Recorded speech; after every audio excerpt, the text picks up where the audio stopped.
Hello there. Come join me for a moment. Let us leave the ground behind and float upon the air. Today we are taking a gentle journey over a very special place. It is a town nestled in the heart of Nova Scotia, Canada, a place called Truro. We will not be in a hurry. Our flight will be slow and calm and full of quiet wonder.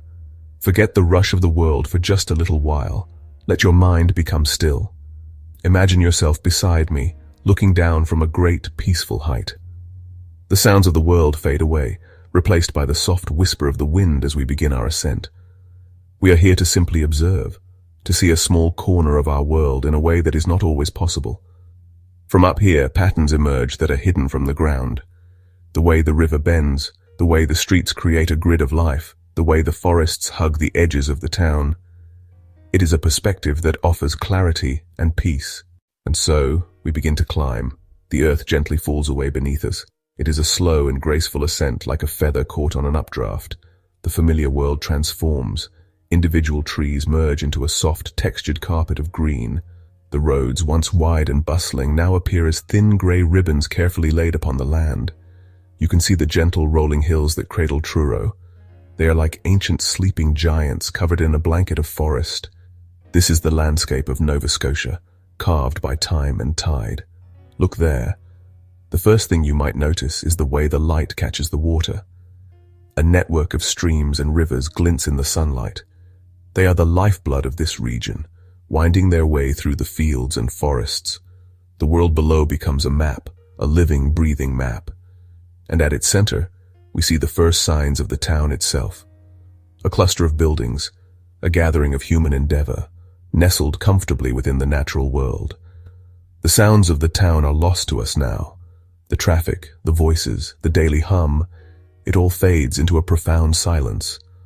All that remains is the soft whisper of the air currents that hold us aloft.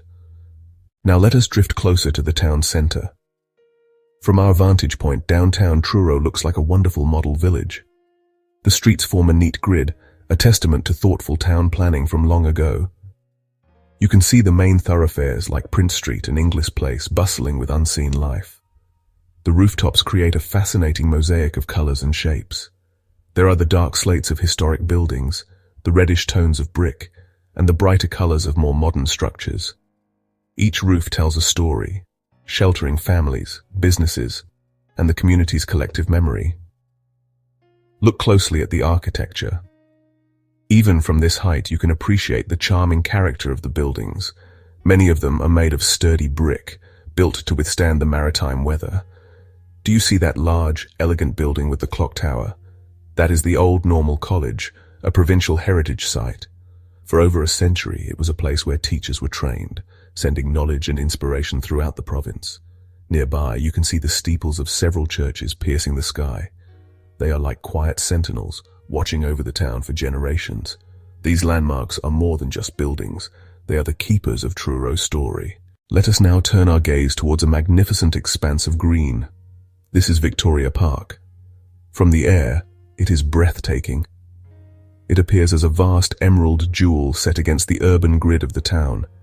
It is 1,000 acres of wild, natural beauty, preserved right in the heart of the community. You can see the dense canopy of trees, a sea of green that seems to swallow the light. This is not a manicured city park with straight lines and flower beds. This is a true urban wilderness, a treasure for all who live here. The park's sheer size is what is most striking from this altitude. Following the dark, winding line that cuts through the center of the park, we can trace the path of Leper Brook. It has carved a deep gorge through the landscape over millennia. From our high perch, it looks like a secret, hidden world. Down there, hidden beneath the trees, are waterfalls. 2 of them, in fact. We cannot see them from here, but we can imagine their presence by the deep shadow of the gorge. Look for the faint lines of the walking trails that crisscross the forest. Victoria Park is a perfect example of how a community can live in harmony with its natural surroundings. It was gifted to the town in 1887 by a public-spirited citizen, and it has been cherished ever since. Let us now shift our focus to the majestic river that defines the northern edge of the town. This is the Salmon River.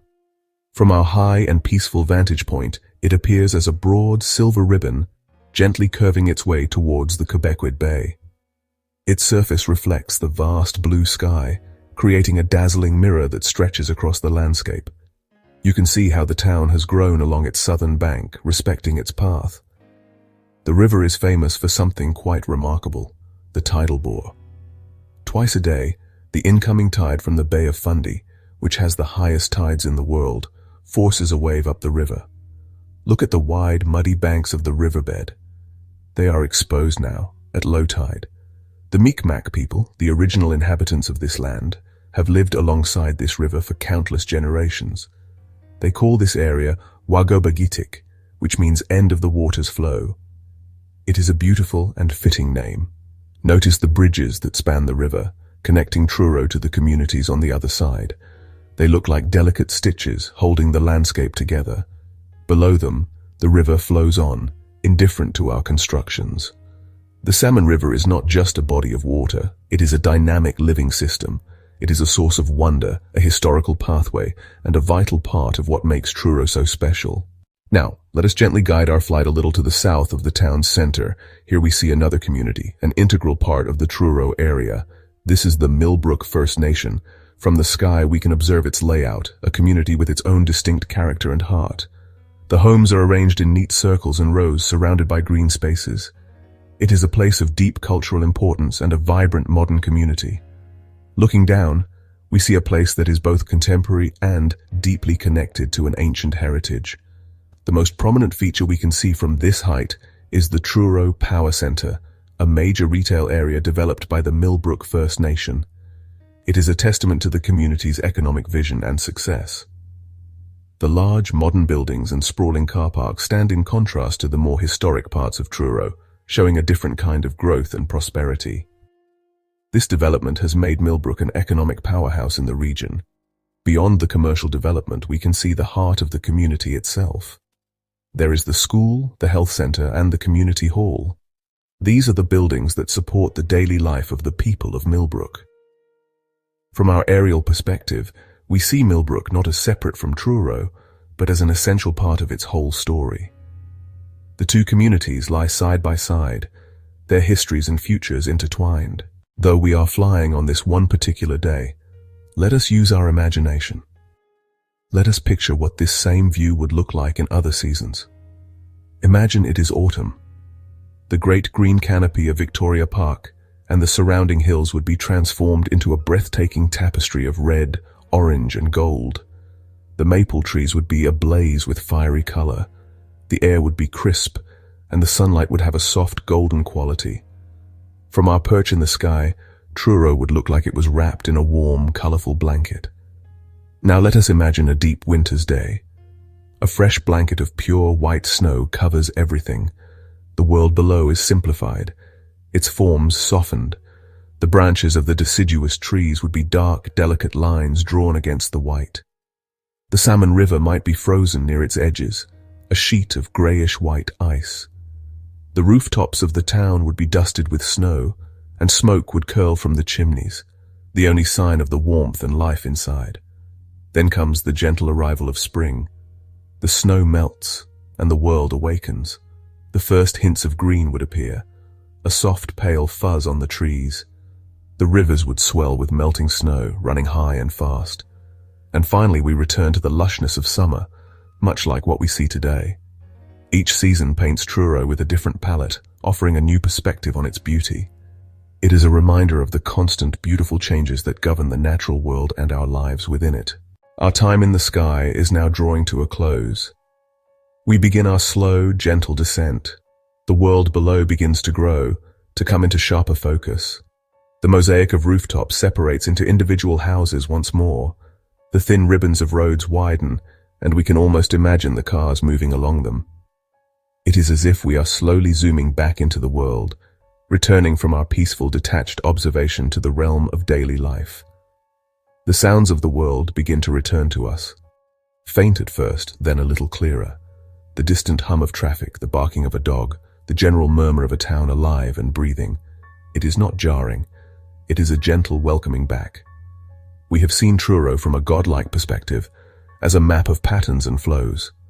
Now, we are returning to it as participants, As inhabitants, our extraordinary perspective is fading, but the memory of it remains. We are now just above the treetops. We can see the texture of the leaves, the birds perched on the branches. The ground is very close now. Our 10 minutes of aerial bliss are ending, but the impression will surely last much longer. And so, we are back. Our feet are firmly on the ground again. The world is at its normal scale, and the sky is once again high above us. But perhaps something has shifted. Having seen Truro from that unique vantage point, we may now see it with new eyes. We carry with us the memory of the winding river, the green heart of the park, and the cozy cluster of homes and streets. The quiet charm of Truro is not in grand monuments or towering skyscrapers. Its magic lies in its balance. Thank you for joining me on this flight. Thank you for taking this time to float with me above the hills and rivers of Nova Scotia. May you carry the feeling of this peaceful journey with you throughout your day. The quiet, aerial bliss of Truro is a memory we can now share. It has been a true pleasure.